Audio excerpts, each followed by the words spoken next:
যে কথা হবে কোরআন থেকে। কোরআন হচ্ছে কনস্টিটিউশন, কোরআন হচ্ছে সংবিধান, কোরআন হচ্ছে জীবন ব্যবস্থা।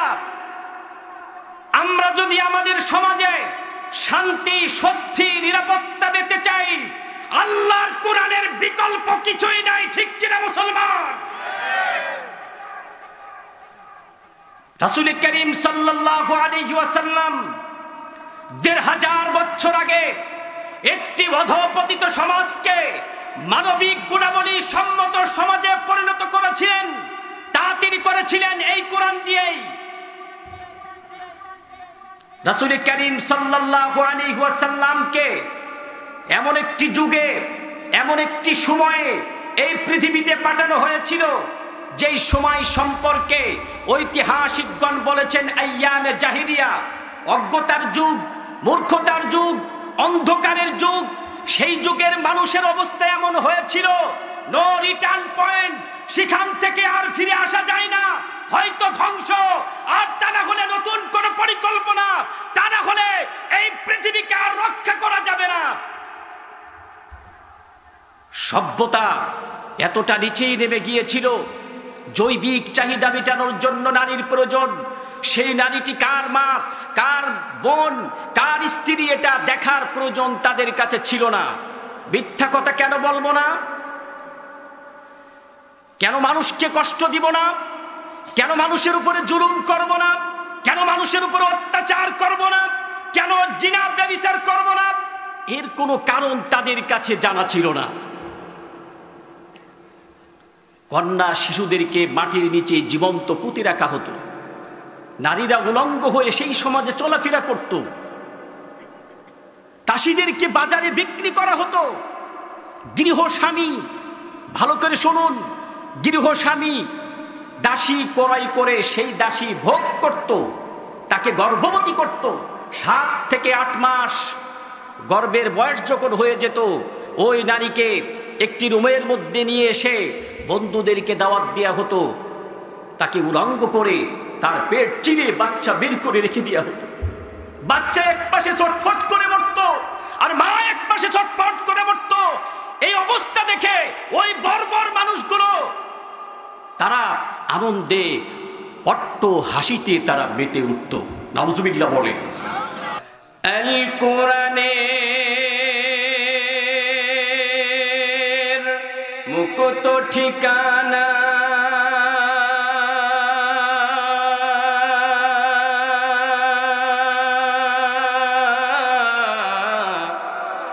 চলো মোদের কবর সীমানা, যে পথ ধরলে পাইনি আমরা, সে পদগামী করোনা। ইনিল হুকুমু ইল্লা লিল্লাহ, লা ইলাহা। উমেদপুর পশ্চিমপাড়াবাসীর উদ্যোগে একদিন ব্যাপী তাফসিরুল কোরআন মাহফিলের আজকের সম্মানিত স্বনামধন্য সভাপতি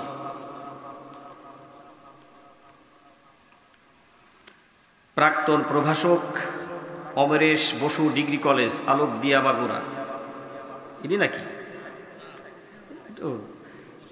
সরি, মাওলানা মশিউর রহমান সাহেব, অধ্যক্ষ, নোহাটা এজি ফাজিল মাদ্রাসা। আজকের মাহফিলের বিশেষ আকর্ষণ, আপনাদের আগে যিনি অত্যন্ত গুরুত্বপূর্ণ আলোচনা আপনাদেরকে শুনিয়েছেন, আমার প্রিয় ভাই হাফেজ মাওলানা কাজী আতাউর রহমান সাহেব, ইসলামী বিশ্ববিদ্যালয়, কুষ্টিয়া। আজকের মাহফিলের আরো একজন বিশেষ, যিনি আমার অত্যন্ত প্রিয় এবং দুর্দিনের সাথী, জনাব মোহাম্মদ আব্দুর রাজ্জাক জাফরি সাহেব। সন্ধ্যার পরে ওয়াজ করেছেন হযরত উলামায়ে কেরাম, তলাবায়ে ইলম, আমার সামনে উপবিষ্ট দিন দরদি মুসলমান ভাইয়েরা, পর্দার অন্তরালে অবস্থানরতা মা ও বোনেরা, আমি আমার পক্ষ থেকে সবাইকে জানাই আন্তরিক মোবারক, সেই সাথে সালাম। আসসালামু আলাইকুম ওয়া রাহমাতুল্লাহি ওয়া বারাকাতুহু।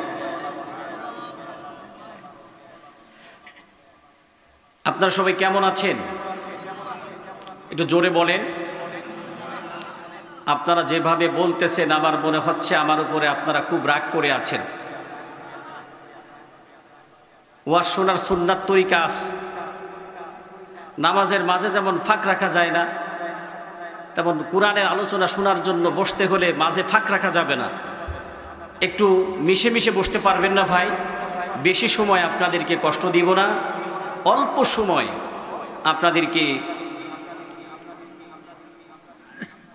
আমি কষ্ট দেব ইনশাআল্লাহ। আপনারা শেষ পর্যন্ত থাকতে রাজি আছেন তো ইনশাআল্লাহ? সবটুকুন শুকরিয়া আল্লাহ সুবহান, বহিয়ান গরিয়ান সর্বশক্তিমান আল্লাহ পাকের জন্য, যিনি আমাদেরকে আজকের এই কোরআনের মাহফিলে, তাফসীরুল কোরআন মাহফিলে কোরআন শোনার জন্য দূর দূরান্ত থেকে আসার এবং বসার সুযোগ করে দিয়েছেন। সেই মহান মুনিবের দরবারে মাথা অবনত চিত্তে, হৃদয়ের আবেগ অনুভূতি উজাড় করে, রাতের স্তব্ধতা ভঙ্গ করে, সিংহের মতো গর্জন দিয়ে হৃদয় থেকে সকলে আল্লাহর শুকরিয়া আদায় করি, বলি আলহামদুলিল্লাহ। লাখ কোটি, তার চেয়ে আরো অনেক অনেক বেশি দুরুদ ও সালাম আল্লাহর সৃষ্টির প্রধান আকর্ষণ, বিশ্বসভার সভাপতি, সমস্ত নবী রাসূলগণের মাথার মুকুট, শামসুল হিদায়াত, বদরুদ্দোজা, সাইয়্যিদুস সাকলাইন, ইমামুল মুরসালিন ওয়া খাতামান নাবিয়্যিন, জনাবে মুহাম্মদুর রাসূলুল্লাহ সাল্লাল্লাহু আলাইহি ওয়াসাল্লামের উপর, যাকে আজ থেকে ১৫০০ বছর আগে এ পৃথিবীতে সর্বশ্রেষ্ঠ এবং সর্বশেষ নবী ও রাসূল হিসাবে প্রেরণ করেছেন। তারপরে আজ পর্যন্ত এ পৃথিবীতে কোনো নবী কিংবা রাসূল আসেন নাই কিয়ামত পর্যন্ত। এটা জোরে বলতে হবে। সম্মানিত সুধী, আমি আপনাদের সামনে মহাগ্রন্থ আল কোরআনুল কারীমের ইকোটা একটু কমায় দেন। মহাগ্রন্থ আল কোরআনুল কারীমের ১০৮ নম্বর সূরা। কত নম্বর সূরা? ১০৮ নম্বর সূরা, কোরআন শরীফের সবচাইতে ছোট সূরা, ৩ আয়াতের সূরা, ১টি রুকুর সূরা, ১০টি বাক্যের সূরা, ৪২টি অক্ষরের সূরা আপনাদের সামনে তেলাওয়াত করেছি। হাদিস থেকে একটি হাদিস আপনাদের সামনে পেশ করেছি। এর উপরে আমি যেন সংক্ষিপ্তভাবে কিছু আলোচনা করতে পারি, আল্লাহ তাআলা আমাদেরকে সে তৌফিক দান করেন। সকলে বলে আমিন। সম্মানিত সুধী, ইকোটা কমায় দেন, ইকো কমায় দেন, ইকো কমায় দেন।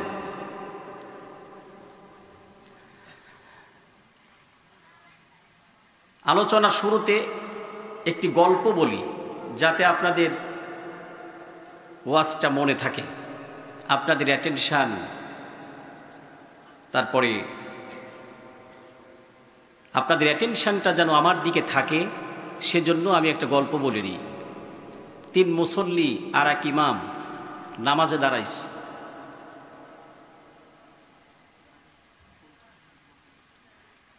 দাঁড়াইছে। একটা পুকুর বা একটা ডুবা সামনে নিয়ে। শুনতেছেন আপনারা? আষাঢ় মাসের দিনে পুকুরের ভিতরে বুড়বুড়ি ছাড়ে না? ছাড়ে, বুড়বুড়ি ছাড়তেছে। সম্মানিত ভাইরা আমার, পিছন থেকে এক মুসল্লি বলে ফেলে দিয়েছে, আবে বারবার কিস্ত। আরে পানির ভিতরে বুড়বুড়ি ছাড়ে কিনা? নামাজ চলতেছে, কিন্তু নামাজ কি চলতেছে, আবে বারবার পিস্ত, পানির ভিতরে হাওয়া সারে কিটা, দম সারে কিটা।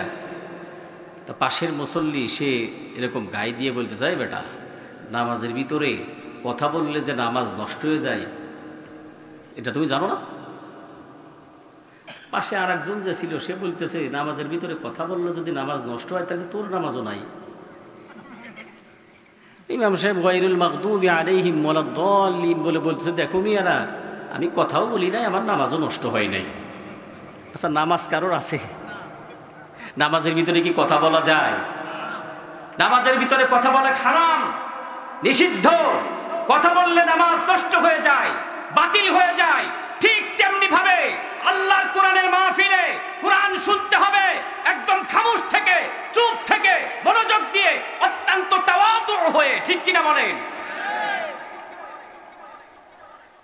অ্যাটেনশন থাকবে তো। আজকে কতটা খারাপ যুগ ছিল তখন, তারা কত অজ্ঞ ছিল, তারা কত মূর্খ ছিল। এই মানুষগুলোকে হিদায়াত করার জন্য আল্লাহ রব্বুল আলামিন তার নবী মুহাম্মদ সাল্লাল্লাহু আলাইহি ওয়াসাল্লামকে, সবাই বলেন সাল্লাল্লাহু আলাইহি ওয়াসাল্লাম, তাকে এই পৃথিবীতে পাঠালেন। বয়স যখন 17 বছর হলো, আল্লাহর নবী, বিশ্ব নবী সব দেখছেন। হত্যা, গুম, খুন, লুটতারাজ, রক্তপাত, জিনা, ব্যভিচার, এগুলো সমাজে বিরাজমান।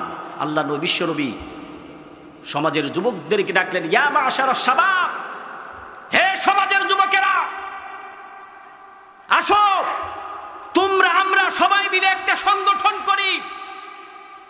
এই দেশে শান্তি কিভাবে প্রতিষ্ঠিত করা যায়, শান্তি কিভাবে কায়েম করা যায়, এটা আমরা সবাই মিলে চেষ্টা করি, তোমরা আসো। সবাই তার ডাকে সাড়া দিল। সবাই এক জায়গা বসে মিটিং করলো, একটি সংগঠন করলো। সেই সংগঠনের সভাপতি নির্বাচিত করলো তারা মুহাম্মদ সাল্লাল্লাহু আলাইহি ওয়াসাল্লামকে। সুবহানাল্লাহ বলেন। সম্মানিত বন্ধুগণ আমার, আল্লাহর নবী, বিশ্ব নবী শান্তি প্রতিষ্ঠিত করার জন্য জিনা, ব্যভিচার, চুরি, ডাকাতি, হত্যা, গুম, খুন বন্ধ করার জন্য একদিন 2 দিন নয়, 17 থেকে 40 বছর, 23 বছর, 17 থেকে 40, 23 বছর তিনি দাওয়াত দিলেন মানুষের কাছে গিয়ে গিয়ে। কিন্তু জিনা বন্ধ হলো না, চুরি বন্ধ হলো না, ডাকাতি বন্ধ হলো না, হত্যা বন্ধ হলো না, রক্তপাত বন্ধ হলো না। আল্লাহ রাব্বুল আলামিন 40 বছর বয়সে বিশ্বনবী সাল্লাল্লাহু আলাইহি ওয়াসাল্লামের কাছে একখানা কিতাব দিলেন। সেই কিতাবের নাম কি? জোরে বলেন। এই কোরআন যখন আল্লাহর নবী, বিশ্বনবী মানুষের কাছে পৌঁছে দিতে লাগলেন,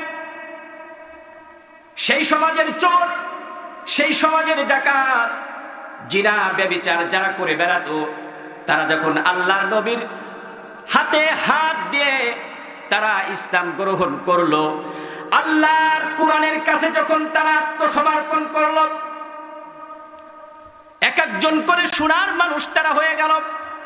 আল্লাহর এই কোরআনকে যখন পরিবারে বাস্তবায়ন করা হলো, পরিবারে অনাবিল সুখ এবং শান্তি নেমে আসলো।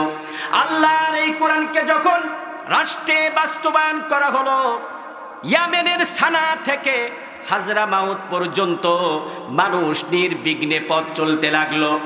মানুষের মনে তখন আর কোনো ভয় ছিল না, চুরির ভয় ছিল না, ডাকাতির ভয় ছিল না, জিনার ভয় ছিল না, ব্যভিচারের ভয় ছিল না।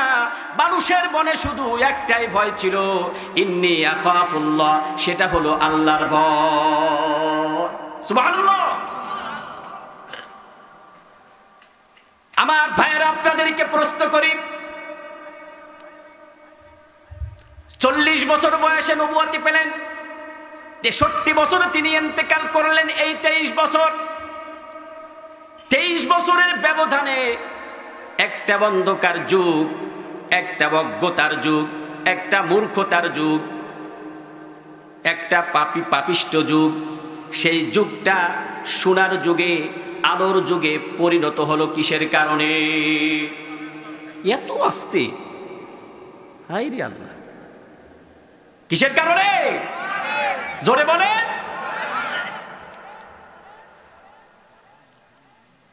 আল্লাহর নবী, বিশ্ব নবী বলেছেন, খায়রুল কুরুনি করনি সুম্মা আল্লাযীনা ইয়ালুনাহুম সুম্মা আল্লাযীনা ইয়ালুনাহুম। আমার যুগটাই হলো সবচাইতে শ্রেষ্ঠ যুগ, আমার যুগের চাইতে শ্রেষ্ঠ যুগ আসমানের নিচেই জমিনের উপরে আর কোনোদিন হবে না। সুবহানাল্লাহ বলেন।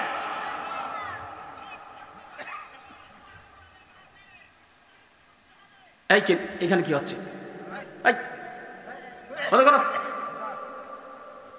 ভাইয়েরা আমার, সেই কোরআন আমাদের কাছে আছে না নাই? এত আস্তে, জোরে বলে, সেই কোরআন আছে না নাই? আমাদের সমাজে তাহলে শান্তি নাই কেন? অশান্তির আগুন ধাও ধাও করে জ্বলছে কেন? তার কারণ একটাই, আমরা কোরআন, আমাদের কাছে কোরআন থাকলেও আমরা এই কোরআনের কাছে নাই। ঠিক কিনা বলে? এজন্য সারা পৃথিবীর নির্যাতিত জাতি হিসাবে, লাঞ্ছিত বঞ্চিত জাতি হিসাবে আমরা এই পৃথিবীতে বেঁচে আছি। ঠিক কিনা?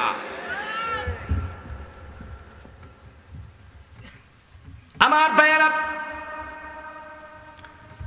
আল্লাহর নবী, বিশ্ব নবী বলেছেন, তারাকতু ফীকুম আমরাইন লান তাদিল্লু মা তামাসসাকতুম বিহিমা কিতাবাল্লাহি ওয়া সুন্নাতা রাসূলি। আল্লাহর নবী বলেন, আমি তোমাদের কাছে দুইটি জিনিস রেখে যাচ্ছি, একটি হলো আল্লাহর কোরআন, আর অন্যটি হলো বিশ্ব নবী সাল্লাল্লাহু আলাইহি ওয়াসাল্লামের সুন্নাহ।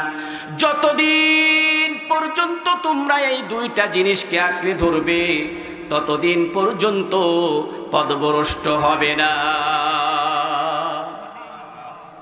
আগামীকালকে বলেন। আমার ভাইয়েরা, এই কোরআন মুসলমানদের কাছে যতদিন ছিল, কোরআনের কাছে মুসলমানরা যতদিন ছিল, এই পৃথিবী মুসলমানরা শাসন করেছে।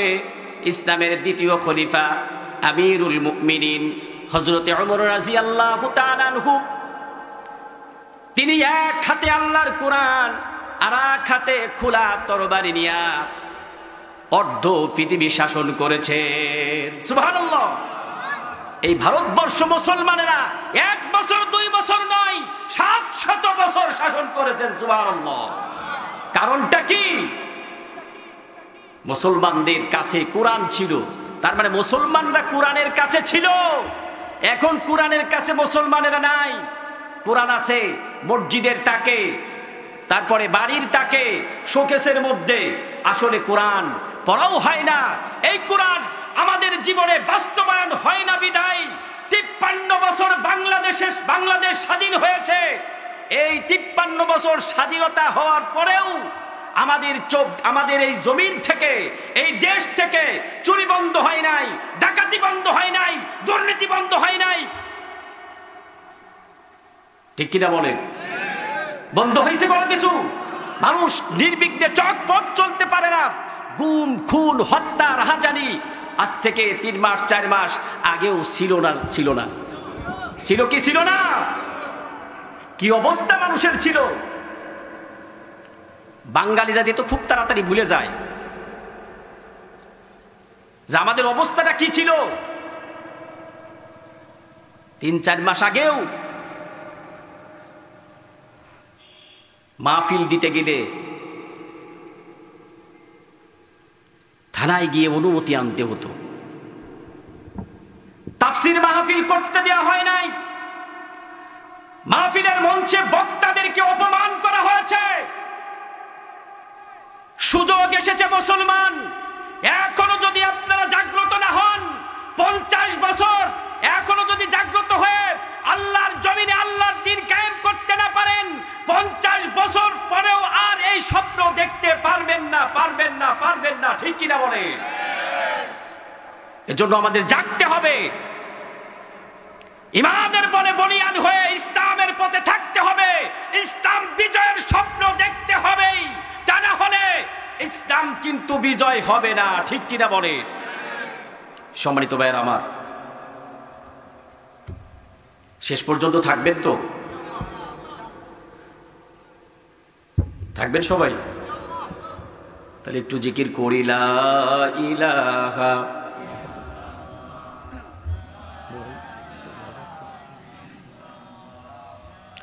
লা ইলাহা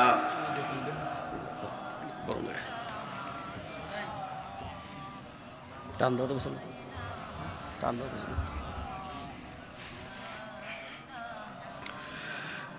ও লা ইলাহা পাখির গানে গানে, হাওয়ার তালে তালে, পাখির গানে গানে, হাওয়ার তালে তালে, ওই নামেরই সুর শোনা যায়, ওই নামেরই গান শোনা যায়, হইলে পাগল পারা। লা ইলাহা ও লা ইলাহা ও লা ইলাহা ও লা ইলাহা লা ইলাহা ইল্লাল্লাহু মুহাম্মাদুর রাসূলুল্লাহ সাল্লাল্লাহু। আপনাদের মনে আছে আমি মহাগ্রন্থ আল কুরআনুল কারীমের কত নাম্বার সূরা যেন? 108 নাম্বার সূরা, সূরাতুল কাউসার, 3 আয়াতের সূরা। 3 আয়াতের সূরা কুরআন শরীফে কয়টি আছে আপনারা বলতে পারেন? একটা আছে। হাই হাই, কয় কি?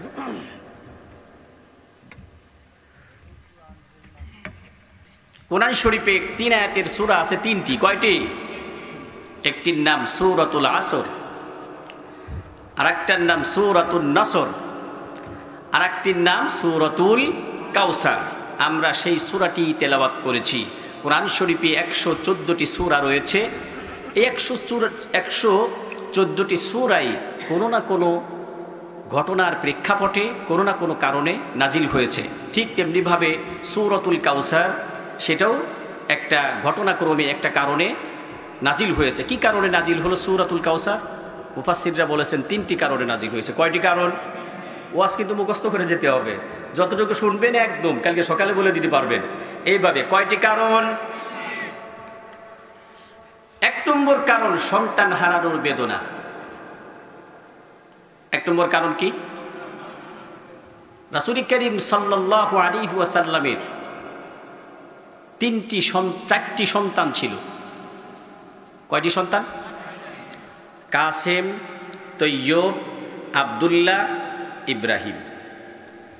এই 4টি সন্তানের সবগুলো সন্তান যখন ইন্তেকাল করল, রাসূল করিম সাল্লাল্লাহু আলাইহি ওয়াসাল্লাম অস্থির অধৈর্য হয়ে গেলেন।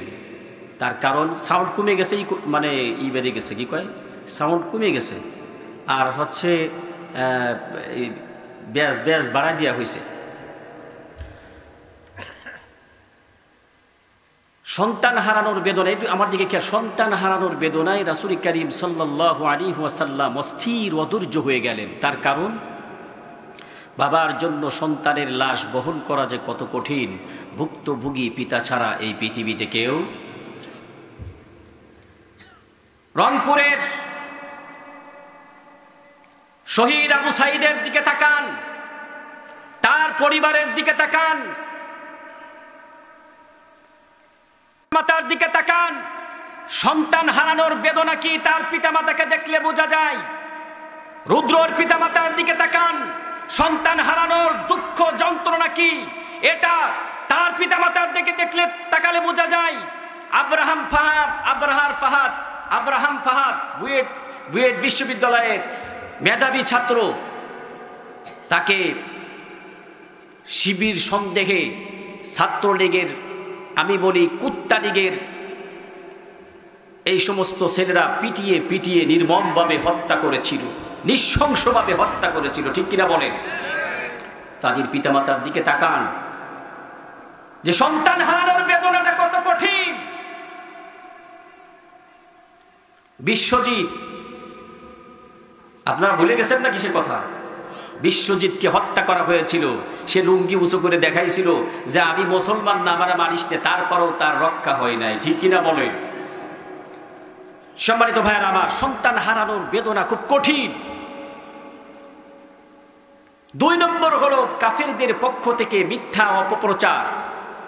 রাসূল করিম সাল্লাল্লাহু আলাইহি ওয়াসাল্লামের চাচা আবু লাহাব সে সব জায়গায় বলে বেড়াতে লাগলো যে মুহাম্মাদের ছেলেগুলো মারা গেছে, সেও যখন মারা যাবে তার বংশ একেবারেই নির্বংশ হয়ে যাবে, সেও শেষ, ইসলামও শেষ। সব জায়গায় এই খবর লটাই বেড়াচ্ছে। 3 নম্বরে হলো মুসলমানদের উপরে জুলুম নির্যাতন।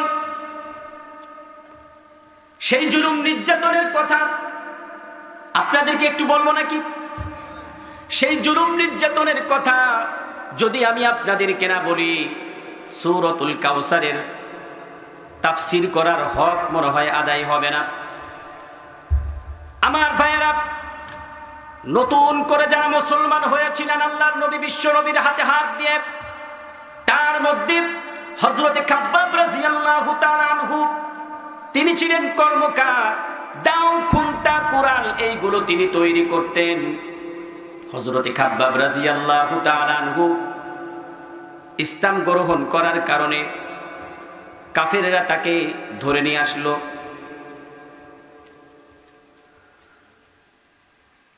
কাফেররা ধরে নিয়ে আসার পরে তাকে বলা হলো, তুমি কেন ঈমান এনেছো? তুমি কেন মুসলমান হয়েছো? তুমি কেন কালেমা পড়েছো?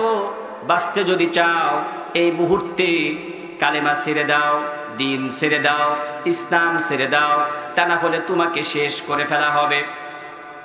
হযরত খাব্বাব রাদিয়াল্লাহু তাআলা আনহু বললেন, ও দুনিয়ার কাফেররা, মৃত্যুর পরও আমি করি না, তোমাদের যা ইচ্ছা তাই তোমরা করতে পারো, কোনো অসুবিধা নাই। এই কথা শোনার পরে কাফের মুশরিকরা হযরত খাব্বাব রাদিয়াল্লাহু তাআলা আনহুর হাত পাগুলো রশি দিয়ে বেঁধে ফেলল। জ্বলন্ত আগুনের কয়লাগুলো বিছিয়ে দিল। সেই জ্বলন্ত আগুনের কয়লার উপরে হযরত খাব্বাব রাদিয়াল্লাহু তাআলা আনহুকে চিৎ করে শোয়া দিলেন। সহ্য করতে পারতেছিলেন না। আল্লাহকে ডাক দিয়ে বললেন, আল্লাহ, এই দুনিয়ায় আমি কোনো অপরাধ করি নাই, এই দুনিয়ায় আমি কোনো অন্যায় করি নাই। আমার একটাই অন্যায়, আমি ঈমান এনেছি, আমি কালেমা পড়েছি। আল্লাহ রাব্বুল আলামিন সেই কথাটা কুরআনুল কারীমের মধ্যে বলেন, ওয়ামা নাকামু মিনহুম ইল্লা আইয়ুমিনু বিল্লাহিল আজিজিল হামিদ। আল্লাহ পাক বললেন যে তাদের উপরে জুলুম করা হয়েছিল, তাদের উপরে অত্যাচার করা হয়েছিল শুধুমাত্র একটি কারণে, আর সেটা হলো তারা আল্লাহর উপরে ঈমান এনেছিল। অপরাধটা কি? আল্লাহর উপরে ঈমান আনছে, এই হলো অপরাধ। সম্মানিত ভাইয়েরা আমার, হযরত খাব্বাব রাদিয়াল্লাহু তাআলা আনহু তাকে ডাক দিয়ে বললেন, আল্লাহ, আমাকে ধৈর্য দাও, আমি যেন মৃত্যুর আগ পর্যন্ত ঈমানের উপরে অবিচল থাকতে পারি, ঈমানের উপরে অটল থাকতে পারি। সুবহানাল্লাহ। মৃত্যুর আগ পর্যন্ত যে ঈমানের উপরে অবিচল থাকবে, সেই তো প্রকৃত মুমিন হয়ে মৃত্যুবরণ করবে, ঠিক কিনা বলে? আমার ভাইয়েরা,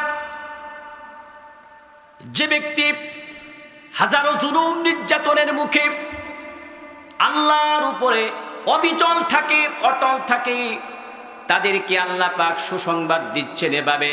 সূরা হামিম সাজদার 30 নম্বর আয়াতে আল্লাহ বলেন, ইন্নাল্লাযীনা ক্বালু রাব্বুনাল্লাহু তুম্মা ইসতাকামু তাতানাজ্জালু আলাইহিমুল মালাইকা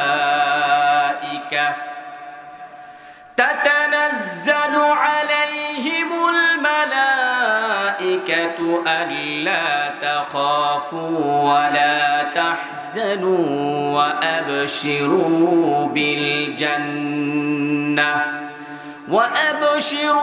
بالجنة التي كنتم توعدون জোরে বলেন আল্লাহু আকবার। আল্লাহ রাব্বুল আলামিন বলেন, নিশ্চয় যারা বলে আল্লাহ আমার রব, এই কথার উপরে অবিচল থাকে, অটল থাকে, তাদের মৃত্যুর সময়, সবাই বলেন কোন সময়? তাদের মৃত্যুর সময় তাদের কাছে ফেরেশতা এসে বলে, আল্লাহ তাখাফু, তোমরা ভয় পেও না, ওয়ালা তাহজানু, আর চিন্তাও করো না, ওয়া আবশিরু বিল জান্নাহ, আমরা তোমাকে জান্নাতের সুসংবাদ শোনাতে এসেছি। কুনতুম তুআদুন, যেই জান্নাতের ওয়াদা আল্লাহ রব্বুল আলামিন তোমাদের সাথে করেছিল। সুবহানাল্লাহ। আমার ভাইরা, আল্লাহ পাক মুমিনদের বিপদের সময় ফেরেশতা পাঠিয়ে সাহায্য করেন। কাফিররা হযরত খাব্বাব রাদিয়াল্লাহু তাআলা আনহুকে বলতেছে, ও খাব্বাব, তুমি যে জ্বলন্ত আগুনের কয়লার উপরে শুয়ে আছো, তোমার কি কোনো কষ্ট হয় না? হযরত খাব্বাব বললেন, ও কাফিরেরা, তোমরা যেটা জ্বলন্ত আগুনের কয়লা দেখতেছো, এটা আসলে জ্বলন্ত আগুনের কয়লা নয়, এটা হলো আল্লাহর জান্নাতের ফুলের বিছানা। আল্লাহ রাব্বুল আলামিন কোরআনে বলেছেন, ওয়া কানা হাক্কান আলাইনা নাসরুল মুমিনিন। আমার মুমিন বান্দা যখন বিপদে পড়ে যায়, মুসিবতে পড়ে যায়, আমার মুমিন বান্দা যখন সমস্যার মধ্যে পড়ে যায়, আমি আল্লাহর জন্য তাকে সাহায্য করা ওয়াজিব হয়ে যায়। সুবহানাল্লাহ।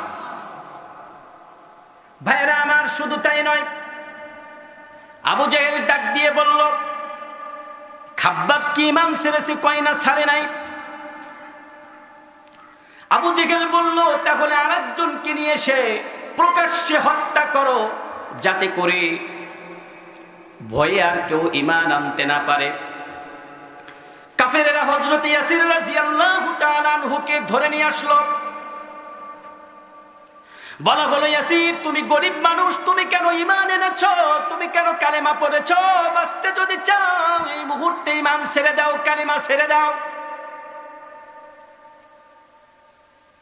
হযরত ইয়াসির রাদিয়াল্লাহু তাআলা আনহু বললেন, মৃত্যুর পরও আমি করি না, তোমাদের যা ইচ্ছা তাই তোমরা করতে পারো, কোনো অসুবিধা নাই।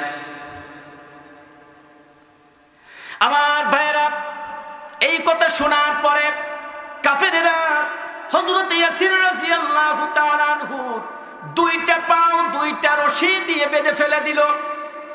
দুইটা রশি দুইটা উটের পায়ের সঙ্গে বেঁধে দিল। হযরত ইয়াসির রাদিয়াল্লাহু তাআলা আনহু মাঝখান থেকে দুই টুকরা হয়ে গেলেন। আমার ভাইরা, শুধু আর শোনা নয়, এখান থেকে আমাদেরকে শিক্ষা নিতে হবে। সাহাবায়ে কেরাম ইসলামের জন্য জুলুম নির্যাতন সহ্য করলো, ইসলামের জন্য রক্ত দিল, জীবন দিল, প্রাণটা তারা দিয়ে দিল, কিন্তু ঈমানটা তারা বিক্রি করে দেয় নাই। ঠিক কিনা বলে?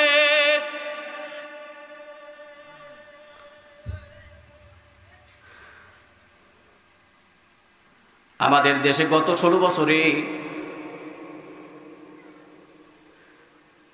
কত আলেম ওলামাদেরকে ধরে নিয়ে জুলুম নির্যাতন করা হয়েছে। জেলখানায় বন্দী করা হয়েছে, উলঙ্গ করা হয়েছে, মেয়ে পাশে রেখে ছবি তোলা হয়েছে, তারপরেও তারা বাতিলের সামনে মাথা নত করে নাই। এমনকি এই দেশের বিখ্যাত আলেমদের মধ্য থেকে কিছু আলেমদেরকে ফাঁসির মঞ্চে নিয়ে তাদেরকে ফাঁসি দেওয়া হয়েছে, তাদেরকে শহীদ করা হয়েছে। অনেক প্রস্তাব এসেছিল, যদি আমাদের কথা মেনে নাও তাহলে খালাস, কিন্তু তারা কখনো বাতিলের সামনে মাথা নত করে নাই। ঠিক কিনা বলেন? এটাই হলো নবীর শিক্ষা, এটাই হলো সাহাবায়ে কেরামের শিক্ষা। আমাদের প্রাণে এক বিন্দু জান থাকতে আমরা ঈমান ছেড়ে দেব না। ঠিক কিনা মুসলমান?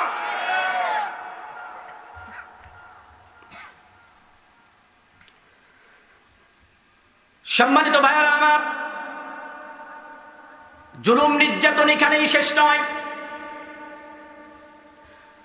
হযরত ইয়াসিরের স্ত্রী হযরতে সুমাইয়া রাদিয়াল্লাহু তাআলা আনহা, ইসলামের প্রথম খলিফা, ইসলামের প্রথম শহীদ আবু জেহেল তাকে তার লজ্জা স্থানে বর্ষা নিক্ষেপ করে তাকে শহীদ করে দিল।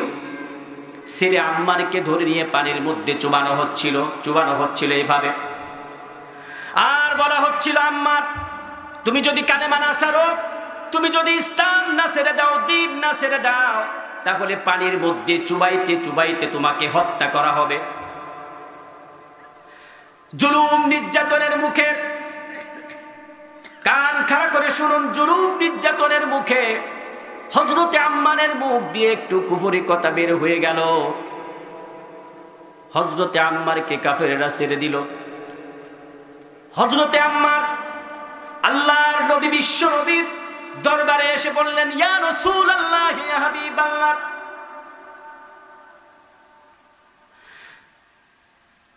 কাফেরদের জুলুম নির্যাতনের মুখে আমার মুখ থেকে একটু কুফরি কথা বের হয়ে গেছে।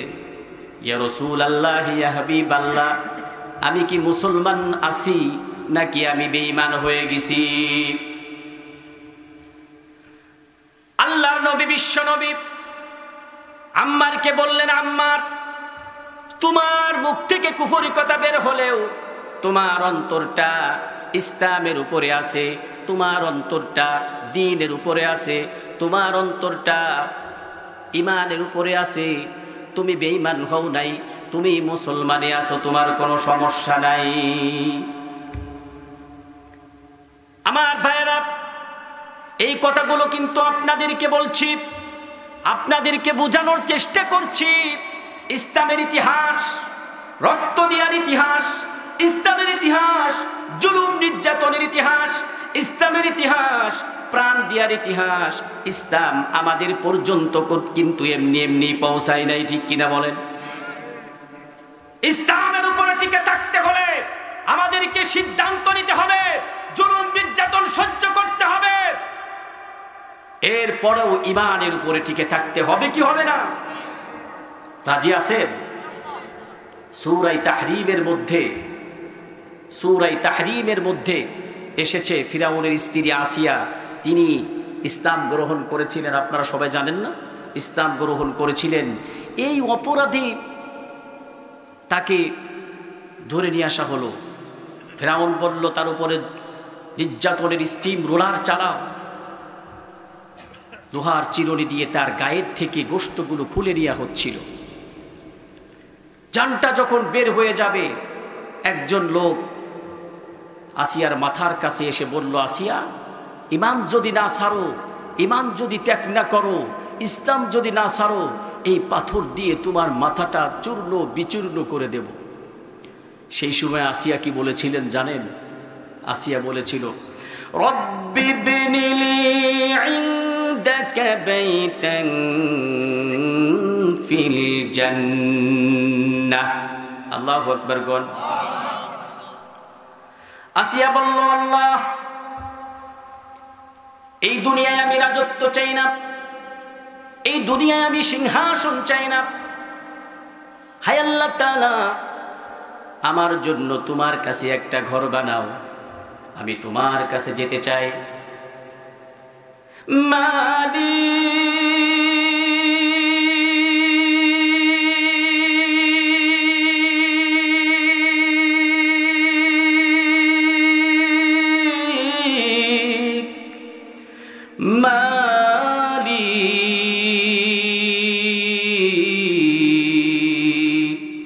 একটা ঘর বানিয়ে দিও,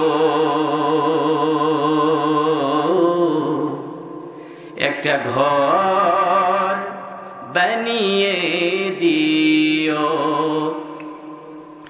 মালিক তুমি জান্নাতে, তোমার কাছে আমায় একটা ঘর বানিয়ে দিও, একটা ঘর বানিয়ে দিও। সে বিভীষিকাময় মহাদিনে তোমার প্রতিবেশী করে নিও। মালিক তুমি জান্নাতে, তোমার কাছে আমায় একটা ঘর বানিয়ে দিও, একটা ঘর বানিয়ে দিও। মারহাবা বলেন। আমার ভাইয়েরা, হযরতে আসিয়া আল্লাহর কাছে যখন এই প্রার্থনা করলেন, আল্লাহ রাব্বুল আলামিন আসিয়ার কাছে ফেরেশতা পাঠিয়ে দিলেন। আসিয়ার কাছে ফেরেশতা এসে বলল, ওগো আসিয়া, তোমার মাথাটা একটু উপরের দিকে উঠাও। হযরতে আসিয়া মাথাটা উপরের দিকে উঠালেন, লক্ষ্য করে দেখলেন আসমানের দরজাগুলো খুলে গিয়েছে, আরশে আজিমের চেহারাটা দেখা যাচ্ছে, তার নিচেই সুন্দর একটি বালাখানা তৈরি হচ্ছে। হযরতে আসিয়া বললেন, ও ফেরেশতারা, ওই যে আরশে আজিমের নিচেই সুন্দর একটি বালাখানা তৈরি হচ্ছে, ওটা কার জন্য তৈরি হচ্ছে? আল্লাহর ফেরেশতারা বললেন, ওগো আল্লাহর বান্দি, আল্লাহ রাব্বুল আলামিন তোমার উপরে খুশি হয়ে ওই বালাখানা তোমার জন্য তৈরি করতেছে। সুবহানাল্লাহ। ভাইরা আমার, এভাবে করে ইসলামের জন্য, দ্বীনের জন্য তারা তাদের জীবনটাকে বিলিয়ে দিয়েছে।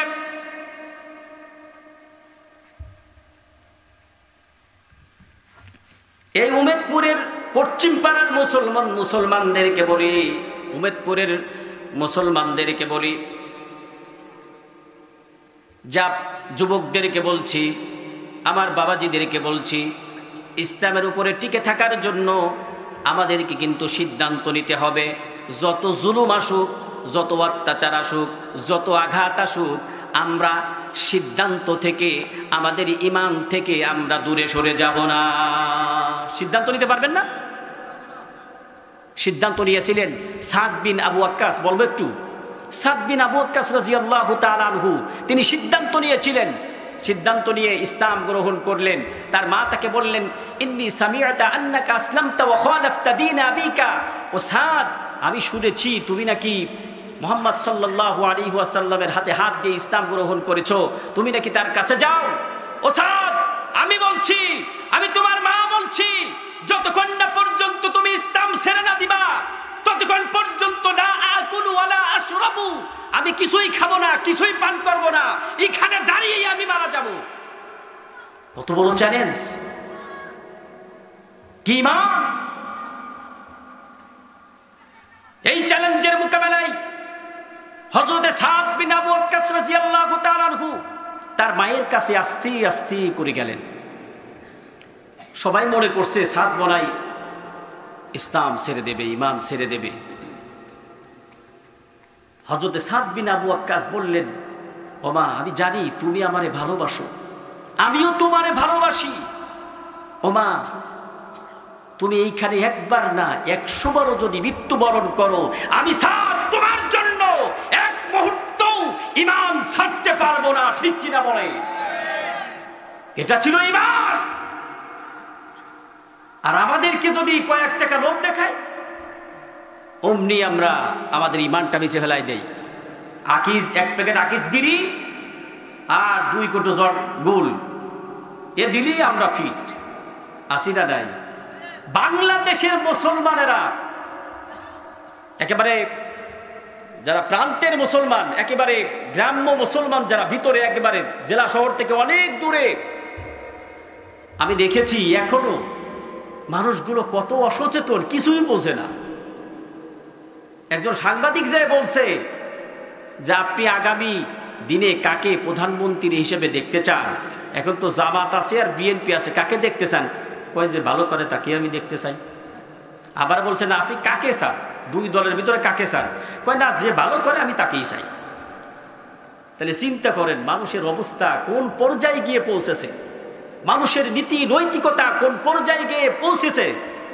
আল্লাহর গোলামদেরকে কখনো টাকা দিয়ে কিনা যায়? আল্লাহর গোলামরা কখনো টাকার কাছে বিক্রি হয়? ক্ষমতার কাছে বিক্রি হয়? নারীর কাছে বিক্রি হয়? হয় না।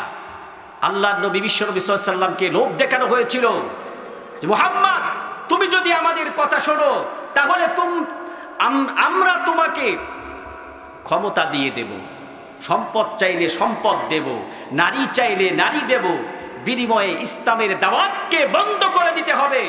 মুহাম্মদ সাল্লাল্লাহু আলাইহি ওয়াসাল্লাম এই কথা শোনার পরে বলেছিলেন, ও কাফেরেরা, লাউ আদাআতিশ শামসা আলা ইয়ামিনি ওয়াল কমারা আলা ইয়াসারি, আমার ডান হাতে যদি আসমানের সূর্যটাকে এনে দাও আর বাম হাতে যদি পূর্ণিমার চাঁদটাকে এনে দাও, এক মুহূর্তের জন্য আমি মুহাম্মদ সাল্লাল্লাহু আলাইহি ওয়াসাল্লাম ইসলামের দাওয়াতকে বন্ধ করে দিব না, দিব না, দিব না। এটা ছিল তাদের ইমাম। ইমাম আবু হানিফা, তাকে বিচারপতি বানানোর প্রস্তাব দেওয়া হয়েছিল। তিনি জালিম সরকারের অধীনে বিচারপতি হতে চেয়েছিলেন না। এই প্রস্তাবকে তিনি প্রত্যাখ্যান করেছিলেন। তাকে জেল খাটতে খাটতে মরতে হয়েছে। ঠিক কিনা বলে? দ্বীনের উপরে, সত্যের উপরে যাই থাকবে তাদের উপরে জুলুম আসবে কি আসবে না? আসবেই। সম্মানিত ভাইয়েরা আমার, এর জন্য ঈমান বিক্রি করে দেওয়া যাবে না কোনোভাবেই। রাজি আছেন সবাই ইনশাআল্লাহ? আসুন সংক্ষিপ্ত সময়ে আমরা মূল আলোচনায় একটু ঢুকে যাই। কয়টি কারণে নাজিল হয়েছে সূরা কাউসার? কি কি কারণ?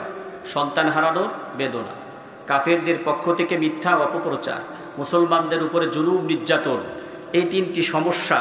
রাসূলুল্লাহ সাল্লাল্লাহু আলাইহি ওয়াসাল্লামের মনটা বড় ব্যথাতুর, দুঃখ ভরা মন নিয়া রাসূল করিম সাল্লাল্লাহু আলাইহি ওয়াসাল্লাম কাবা শরীফের হাতিমের ভিতরে কাবার দেয়ালে পিঠটা ঠেকাইয়া দিয়া চোখ বন্ধ করে বসে আছেন। হযরতে আনাস বলেন, আমরা কয়েকজন লোক সেখানে বসেছিলাম।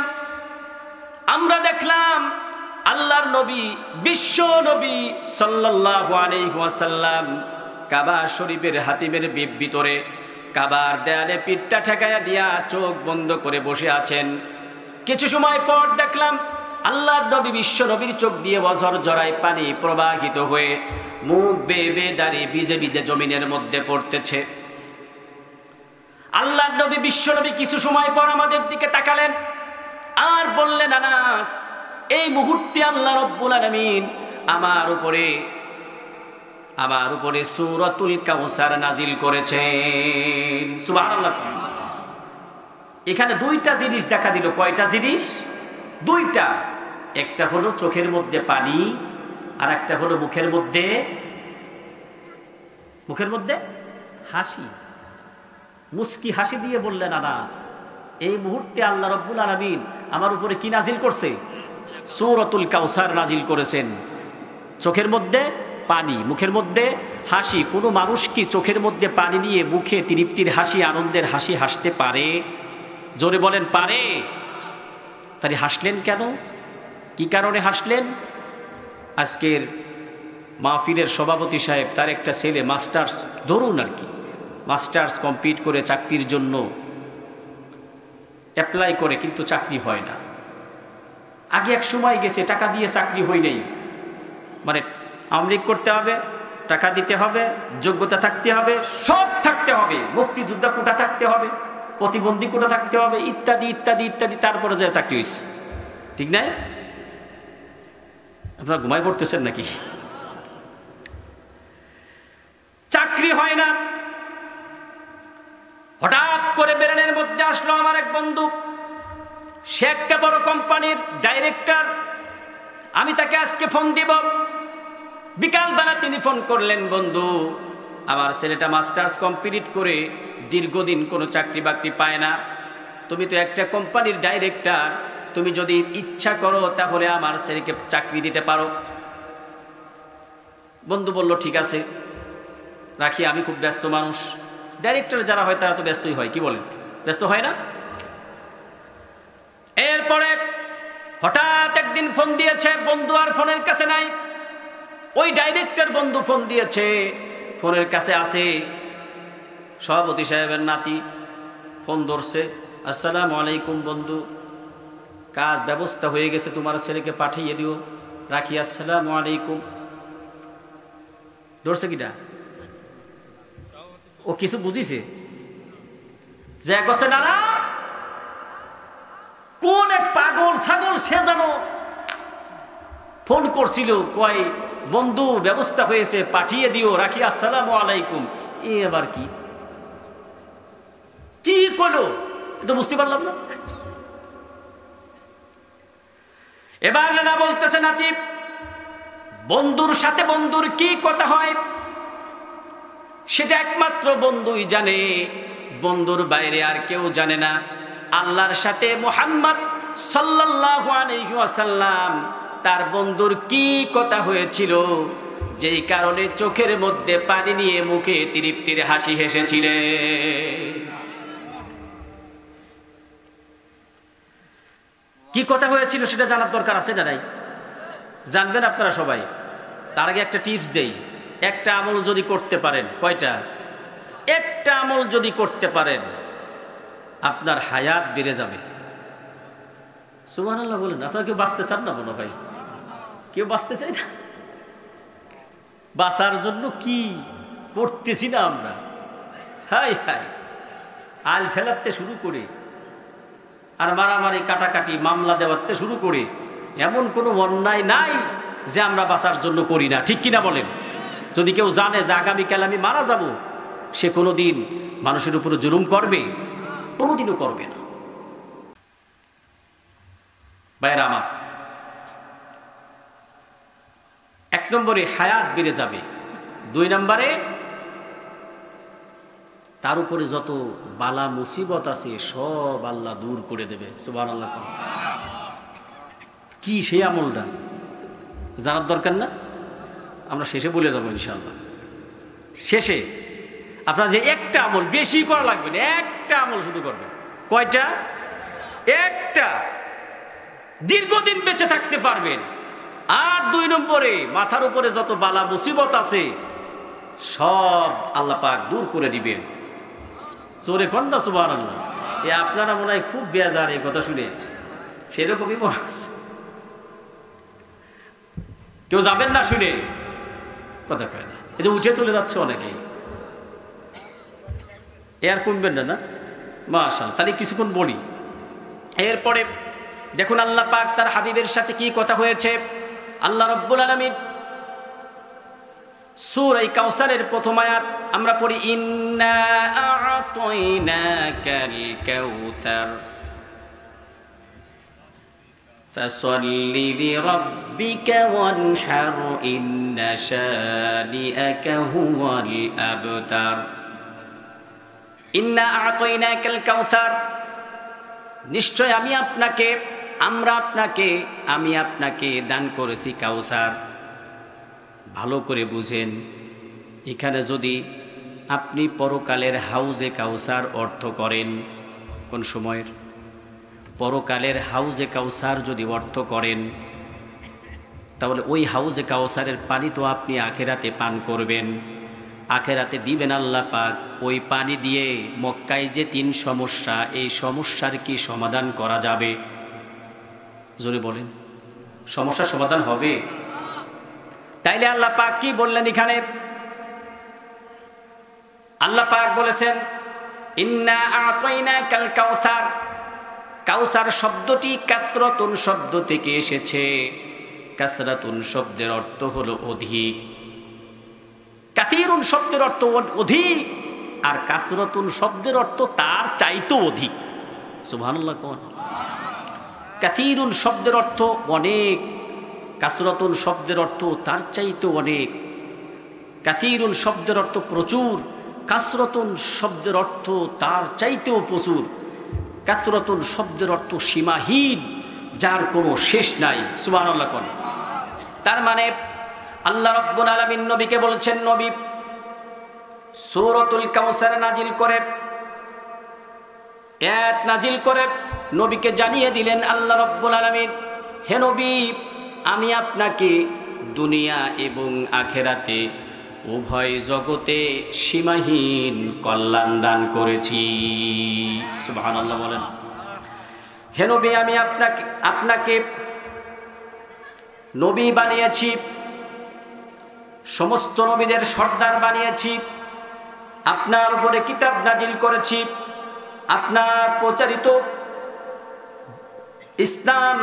ইসলামকে জীবন ব্যবস্থা করেছি, আপনাকে আমি মাকামে মাহমুদ দান করেছি, আপনাকে আমি শাফায়াতের অধিকার দিয়েছি, আমি আপনাকে হাউজে কাউসার দান করেছি।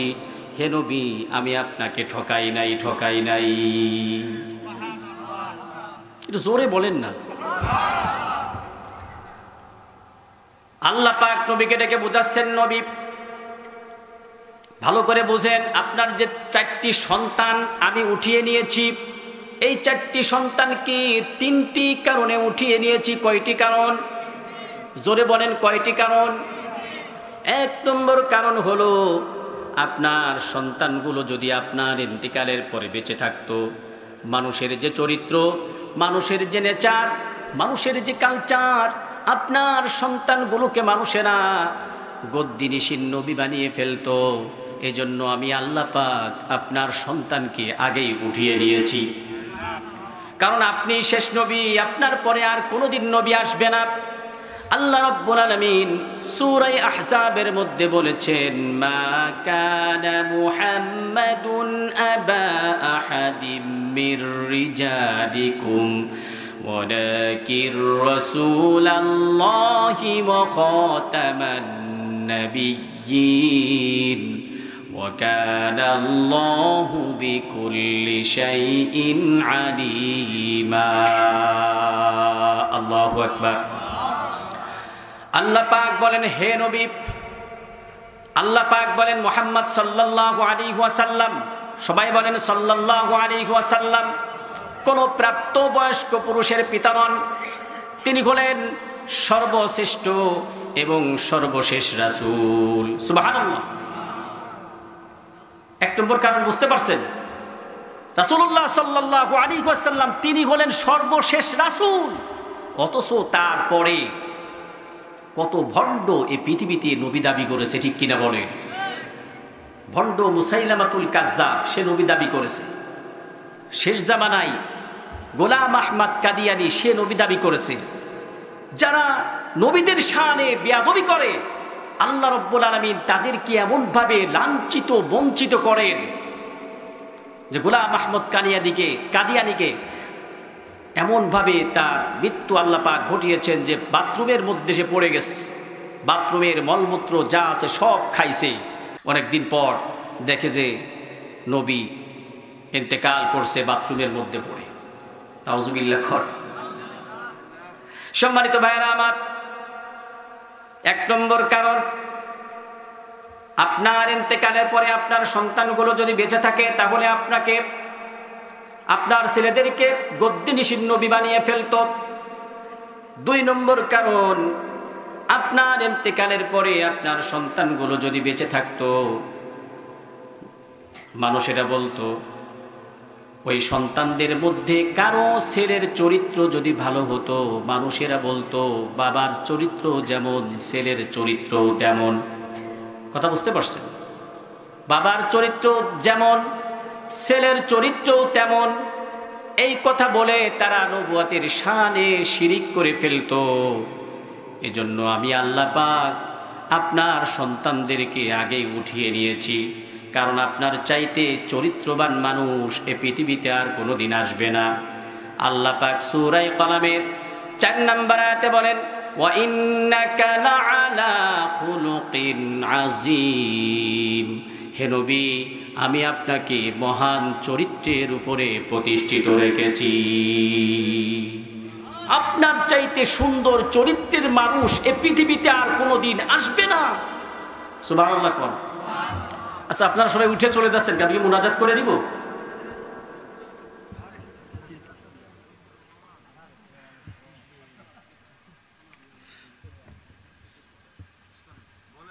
শেষ করে দেবো?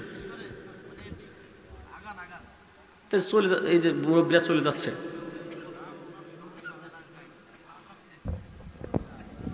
একটু জিকির করি, লা ইলাহা ইল্লাল্লাহ, লা ইলাহা ইল্লাল্লাহ, ও লা ইলাহা ইল্লাল্লাহ। আছিয়া খেলে প্রেমের খেলা, ফিরাউন দেই তার কত জ্বালা। আল্লাহ বলে সবুর কর বান্দি, খুলে দেব তোর ওই মনের তালা। লা ইলাহা, ও লা ইলাহা, ও লা ইলাহা, লা ইলাহা ইল্লাল্লাহু মুহাম্মাদুর রাসূলুল্লাহ সাল্লাল্লাহু। সম্মানিত মুসলমান ভাইরা আমার, 2 নম্বর কারণ সংক্ষেপে বলে দিলাম, সংক্ষেপে শেষ করে দিই। 3 নম্বর কারণ, নবীকে আল্লাহ পাক বুঝাচ্ছেন, নবী আপনার ছেলেগুলো যদি আপনার ইন্তেকালের পর বেঁচে থাকতো, ওই ছেলেদের মধ্যে কারো চরিত্র যদি খারাপ হতো, তাহলে মানুষেরা বলা বলি করতো বাপ ছিল নবী আর ছেলে অযোগ্য অপদার্থ। এজন্য আমি আল্লাহ পাক আপনার ছেলেদেরকে আগেই উঠিয়ে নিয়েছি। সুবহানাল্লাহ। কোন আল্লাহ পাক নবীকে সান্ত্বনা দিচ্ছেন, নবী, হে নবী, আপনার 4টি সন্তান চলে গেছে, তাতে কি হয়েছে? আপনার 4টি সন্তান যদি বেঁচে থাকতো তাহলেই বা কি হতো? যুগে যুগে আমি আপনাকে অনেক রুহানি সন্তান দান করব, তারা আপনার সম্মান, আপনার মর্যাদাকে বুলন্দ করে রাখবে। সুবহানাল্লাহ। কোন আল্লাহর নবী, বিশ্ব নবীর সম্মান সারা পৃথিবীতে বুলন্দ হচ্ছে কি হচ্ছে না? সারা পৃথিবীতে হচ্ছে। সারা পৃথিবী, সেই জাপান থেকে শুরু হয় আজান, সেই আজানের সুরে, আজানের সেই বাক্যে আল্লাহ নবী, বিশ্ব নবীর নাম সেকেন্ডে সেকেন্ডে এটা বুলন্দ হচ্ছে। ঠিক কিনা বলেন? আশহাদু আন্না মুহাম্মাদার রাসূলুল্লাহ।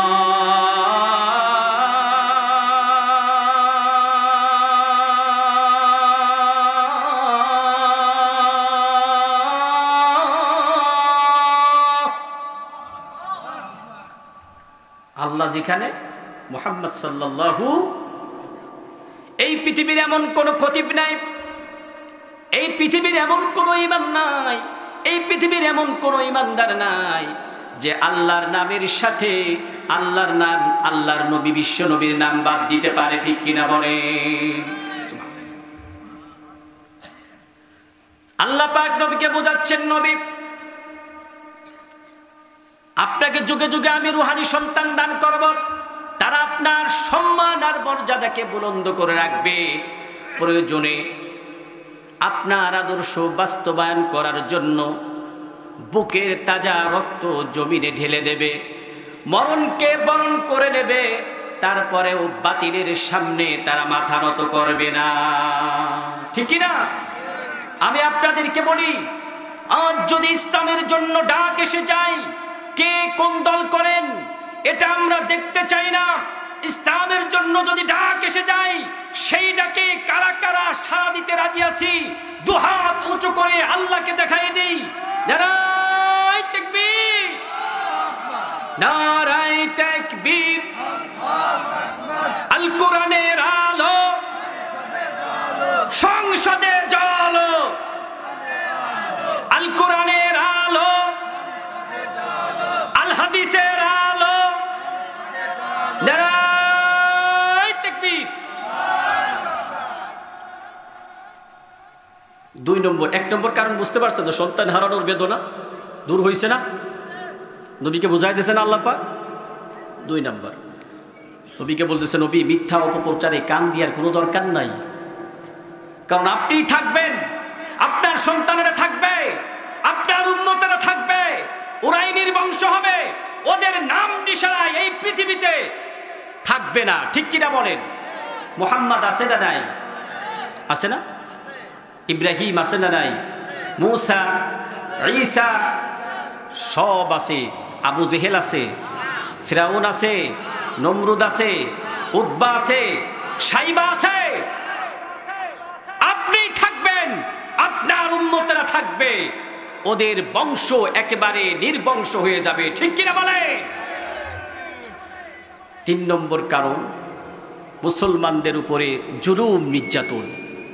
সেই জুলুম নির্যাতনের কথা আমি প্রথম দিকে আপনাদেরকে একটু শুনিয়েছি। এই পৃথিবীর কাফেরদের ধারণা হলো মুসলমান মারলেই মনে হয় মুসলমান শেষ হয়ে যাবে। আসলে বিষয়টা এরকম নয়। মুসলমানদের উপরে যত আঘাত আসবে, মুসলমানদের উপরে যত জুলুম নির্যাতন হবে, মুসলমান যত হত্যা হবে, একজন মুসলমানের রক্তে হাজারো মুসলমান তৈরি হয়ে যাবে। ঠিক কিনা বলে? মুসলমান হলো তেঁতুল গাছের মতো। কিসের মতো? তেঁতুল গাছ যখন মাটি থেকে বের হয়, ছোট্ট বের হয়, মানুষের পায়ের নিচেই পড়ে এক ভাঙ্গা। ছাগলের দড়ি প্যাঁচ আর একটু বড় হলে ওই যে জুলুম পানি যে পড়ছে, এটা জুলুম হয়েছে না? এক ভাঙ্গা। এবার একটু বড় হয়েছে, পায়ের নিচেই আরে কি কয়, ছাগলের দড়িতে পেঁচাই আর এক ভাঙ্গা। এরপর আর একটু বড় হয়েছে, গরুর দড়িতে পেঁচাই ভাঙ্গা।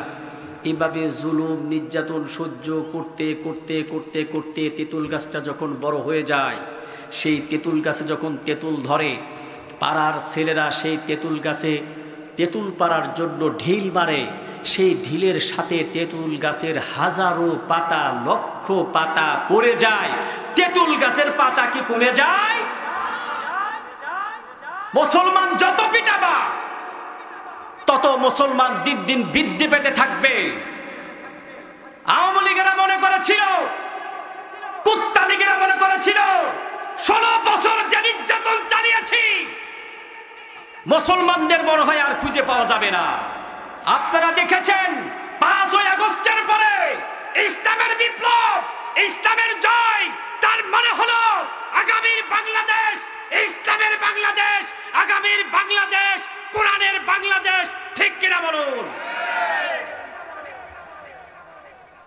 সম্মানিত ভাইয়েরা আমার, সমাধান পাইছেন?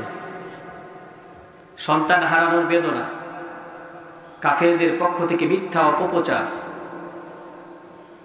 এরপরে মুসলমানদের উপরে জুলুম নির্যাতন। নির্যাতন তো চালাইছে, আবার মাঝে মাঝে ফোন করে কয় বাংলাদেশের কাছে আছি, এই ঢুকে পড়লাম। কত ষড়যন্ত্র হচ্ছে কি হচ্ছে না? কত ষড়যন্ত্র, এই ঢুকে পড়তেছি। 10ই নভেম্বর ট্রাম্প ক্ষমতায় আইছে, মনে হচ্ছে যে আওয়ামী লীগ ক্ষমতায় চলে আইছে, এরকম একটা অবস্থা। ট্রাম্প ক্ষমতায়, মনে হচ্ছে আওয়ামী লীগ ক্ষমতায়।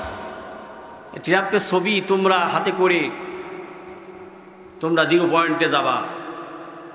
যদি কেউ তোমাদের উপর হামলা করতে আসে তাহলে তোমরা কি করবা? ভিডিও ফুটেজ করে রাখবা, ছবি তুলে রাখবা, ওইটা পাঠাবা, ট্রাম্পকে দেখাবো, ট্রাম্প আমাকে গদিতে বসায় দেবে। আয় বাংলাদেশ, আয়, কিচ্ছু খুঁজে পাওয়া যাবে না তো। মানুষের আঙ্গুলের ভিতরে থাকবে, নখের ভিতরেও খুঁজে পাওয়া যাবে না। ঠিক কিনা বলেন? বাংলাদেশের মানুষ এখনো ভুলে যায় নাই 16 বছরের নির্যাতন, 16 বছরের নিপীড়ন কোনদিন ভুলতে পারবে না ইমানদার, ঠিক কিনা বলেন? সম্মানিত ভাইয়েরা আমার, সূরা কাউসারের প্রথম আয়াত নাজিল করে আল্লাহ পাক সব সমাধান দিয়ে দিলেন। এবার নবী খুব খুশি হয়ে গেছে। কি খুশি? প্রথম আপনাদেরকে বলছি, চোখের মধ্যে পানি, মুখের মধ্যে তৃপ্তির হাসি। সুবহানাল্লাহ। নবী খুব খুশি। আল্লাহ পাক এবার নবীরে বলতেছে, নবী তুমি তো খুব খুশি হয়ে গেছো, এখন তোমারে কাজ দেব। কি দেব? কাজ। জোরে বলেন, কি দেব? কাজ দেব। সে কাজটা কি? আল্লাহ পাক বলেন, ফাসল্লি লিরাব্বিকা ওয়ানহার, যে তোমার প্রভুর উদ্দেশ্যে নামাজ আদায় করো আর কুরবানি করো। মুফাসসিররা বলেছেন এখানে ফাসল্লি শব্দের অর্থ শুধু নামাজ নয়, ফাসল্লি শব্দের অর্থ হলো আল্লাহর গোলামি। কার গোলামি? আল্লাহর গোলামি। কেন আল্লাহর গোলামি? কারণ আল্লাহর গোলামরা কখনো নামাজ পড়ে সুদ খেতে পারে না, আল্লাহর গোলামরা কখনো নামাজ পড়ে ঘুষ খেতে পারে না, আল্লাহর গোলামরা কখনো মিথ্যা কথা বলতে পারে না।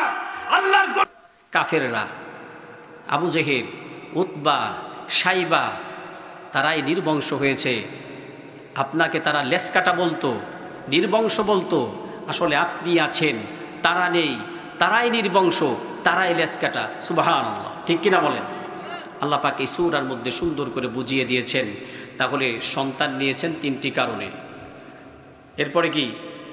কাফেরদের পক্ষ থেকে মিথ্যা অপপ্রচার, মুসলমানদের উপরে জুলুম নির্যাতন। মনে থাকবে না আপনাদের? কয়টি কারণে আল্লাহ পাক সন্তানকে উঠিয়ে নিয়েছেন? 3টি কারণ। যে আপনার সন্তানেরা আপনার ইন্তেকালের পর তাকে নবী, গদ্দিনিশীল নবী বানিয়ে ফেলবে, এজন্য আমি উঠিয়ে নিয়েছি। 2 নম্বর, তারা নবুয়তের শানে শিরিক করে ফেলবে, চরিত্রের সাথে মিলিয়ে ফেলে নবুয়তের শানে শিরিক করবে। 3 নম্বর, তারা গালাগালি করতে পারে, এজন্য আমি উঠিয়ে নিয়েছি। কাফেরদের পক্ষ থেকে মিথ্যা অপপ্রচার, আপনি থাকবেন, ওরা থাকবে না। মুসলমানদের উপর জুলুম নির্যাতন যতই আসুক, মুসলমানেরাই থাকবে। মুসলমানের সংখ্যায় দিন দিন বৃদ্ধি পেতে থাকবে। সুবহানাল্লাহ। সম্মানিত ভাইয়েরা আমার, একটি কথা বলেছিলাম, সেটি হচ্ছে যে কেউ যদি একটি কাজ করে, মনে আছে? বলবো না থাকবে সামনের বছরের জন্য। একটি কাজ যদি কেউ করে, আল্লাহর নবী, বিশ্বনবী বলেছেন, আস-সাদাকাতু তারাদ্দুল বালাআ ওয়া তাজিদু ফিল উমর। বিশ্বনবী সাল্লাল্লাহু আলাইহি ওয়াসাল্লাম বলেছেন, যদি কোনো ব্যক্তি আল্লাহর রাস্তায় দান করে, কি করে? আল্লাহর রাস্তায় দান করে, আল্লাহ পাক তার হায়াতকে বৃদ্ধি করে দেন। আর তার উপরে যত বালা মুসিবত আছে, বালা আছে, এগুলো আল্লাহ পাক দূর করে দেন। সুবহানাল্লাহ। এই মাহফিলটি এবার শুরু হয়েছে, এই মাহফিলটি কিয়ামত পর্যন্ত হোক। আপনারা সেটা কি চান? মাহফিল যদি চান, মাহফিলের জন্য টাকা পয়সা কালেকশন এটা দরকার আছে কি নাই? তাহলে সামনের বছর এই বছর যেভাবে করছেন, সামনের বছর কি সেইভাবেই করবেন, না এর থেকে ভালো হবে? লোকজন বেশি হবে না কম হবে? আর আপনারা আর একটি কাজ করবেন, সেটি হলো যে বক্তাদের সময় নির্ধারণ করে দিবেন, তাহলে তাদের আলোচনা করতে সুবিধা হবে। ঠিক আছে? আগের থেকে ওয়ার্নিং দিয়ে দিবেন যে আপনার সময় এই পর্যন্ত, সে তার থেকে বেশি নেবে না। ঠিক আছে? কারোর এসে বসে থাকা লাগবে না, সুন্দরভাবে সে তার আলোচনা করে সময় মতো, টাইম মতো আগেই গোছাই গাছাই নিয়ে নেমে পড়বে। ঠিক আছে? তো এইভাবে যদি পরিচালনা সুন্দর করে করা যায়, এই মাহফিলটি আগামীতে আরও সুন্দর হবে বলে আমি আশা করি ইনশাআল্লাহ। আসুন আমরা সবাই শেষবেলায় আখিরি মোনাজাত করে আল্লাহর কাছে পানাহ চেয়ে আমরা এখান থেকে বিদায় নিই। সবাই পড়ুন।